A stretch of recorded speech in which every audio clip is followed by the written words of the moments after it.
Shalom saudara terkasih di dalam Tuhan Yesus. Pada pagi hari ini kita sama-sama akan merenungkan kebenaran firman Tuhan. Namun sebelumnya mari kita berdoa terlebih dahulu. Terima kasih Tuhan karena kami diberikan kesempatan untuk bangun di pagi hari ini. Pada hari ini kami akan merenungkan kebenaran firman-Mu sebelum kami memulai aktivitas kami.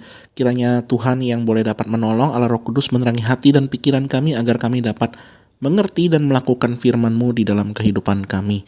Terima kasih Tuhan, dalam nama Tuhan Yesus kami berdoa. Amin. Pada hari ini saya akan memberikan tema renungan dengan judul Kuat di dalam Doa, yang terambil dari Lukas 22 ayat 39 sampai 46. Saya akan bacakan. Lukas 22 ayat 39 sampai 46. Lalu pergilah Yesus keluar kota dan sebagaimana biasa ia menuju Bukit Zaitun. Murid-muridnya juga mengikuti dia. Setelah tiba di tempat itu, ia berkata kepada mereka, "Berdoalah supaya kamu jangan jatuh ke dalam pencobaan." Kemudian ia menjauhkan diri dari mereka, kira-kira seperlempar batu jaraknya, lalu ia berlutut dan berdoa, katanya, "Ya Bapakku, jikalau engkau mau, ambillah cawan ini daripadaku. Tetapi bukanlah kehendakku, melainkan kehendak-Mu lah yang terjadi." Maka seorang malaikat dari langit menampakkan diri kepadanya untuk memberi kekuatan kepadanya. Ia sangat ketakutan dan makin bersungguh-sungguh berdoa. Peluhnya menjadi seperti titik-titik darah yang bertetesan ke tanah. Lalu ia bangkit dari doanya dan kembali kepada murid-muridnya, tetapi ia mendapati mereka sedang tidur karena duka cita. Katanya kepada mereka, "Mengapa kamu tidur? Bangunlah dan berdoalah, supaya kamu jangan jatuh ke dalam pencobaan." Sedemikian jauh pembacaan firman Tuhan, mari kita merenungkannya. Kehidupan manusia di dunia ini memang tidak lepas dari yang namanya tekanan. Dan tekanan hidup masing-masing manusia itu berbeda-beda. Dan biasanya bagi orang-orang pada zaman sekarang, ketika mereka menghadapi tekanan dan mereka stres, mereka biasanya healing atau mencari pelarian.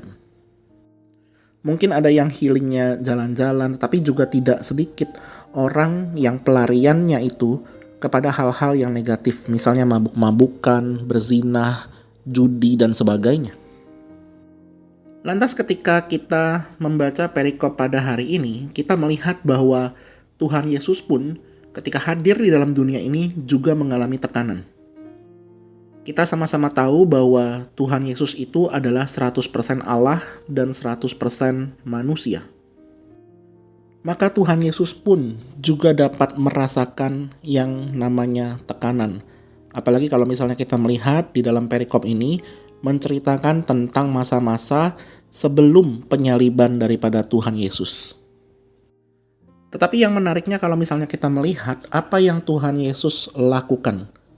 Tuhan Yesus datang kepada Bapa dan ia berdoa. Lebih tepatnya kalau misalnya kita lihat di ayat 42, ini adalah satu teladan yang seharusnya kita ikuti dari Tuhan Yesus. Ayat 42 saya akan bacakan kembali. Tuhan Yesus berdoa seperti ini, "Ya Bapakku, jikalau engkau mau, ambillah cawan ini daripadaku. Tetapi bukanlah kehendakku, melainkan kehendak-Mu lah yang terjadi."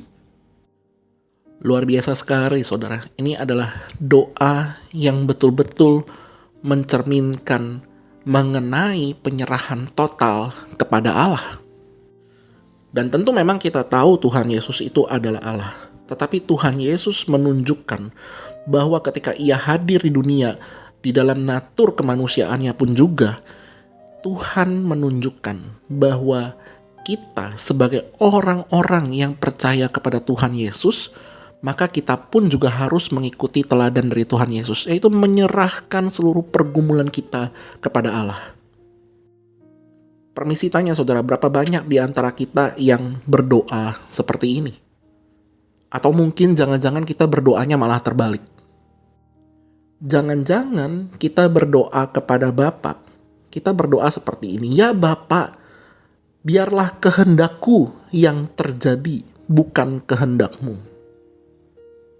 Saudara, kalau itu sering terjadi di dalam kehidupan doa kita, maka saya sungguh sangat menyayangkan akan hal ini. Seharusnya ketika kita berdoa, kita melakukan sama seperti Tuhan Yesus lakukan dan katakan di dalam doanya, biarlah kehendakmu bukan kehendakku yang terjadi. Kenapa? Karena kita memiliki keyakinan bahwa Allah tahu yang terbaik di dalam kehidupan kita. Bukan kita yang minta kepada Allah, seolah-olah kita mengetahui apa yang menjadi yang terbaik di dalam seluruh kehidupan kita, bahkan untuk masa depan kita. Karena kita tahu bahwa Allah itu maha tahu, Allah itu maha baik, maka Ia akan menyediakan yang terbaik tepat pada waktunya Allah. Sama seperti Roma 8 ayat 28 yang mengatakan, kita tahu sekarang bahwa Allah turut bekerja dalam segala sesuatu untuk mendatangkan kebaikan bagi mereka yang mengasihi Dia, yaitu bagi mereka yang terpanggil sesuai dengan rencana Allah. Saudara, Injil mengajarkan kita bahwa ketika kita mendapatkan Tuhan Yesus, maka itu adalah bukan karena usaha kita, tetapi karena anugerah Allah. Dan karena anugerah Allah kita tahu dan kita percaya bahwa kita dikasihi orang-orang yang tidak layak. Saya yang tidak layak ini. Tetapi saya sungguh sangat dikasihi dan dicintai oleh Allah. Maka seharusnya itu merupakan sebuah kecukupan di dalam kehidupan kita. Dunia pada saat ini mengatakan bahwa cukup saja itu tidak baik. Engkau harus mengejar lebih, dan lebih lagi. Lebih di dalam ketenaranmu, lebih di dalam kekayaanmu, lebih untuk mendapatkan semua yang kamu inginkan.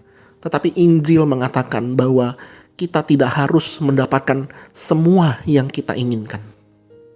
Dan kita mau belajar sama-sama pada hari ini bahwa kita seharusnya menyerahkan seluruh kehidupan kita total ke dalam penyerahan kepada Allah. Dan saya percaya ketika kita berdoa seperti Tuhan Yesus berdoa, biarlah kehendakmu yang terjadi bukan kehendakku.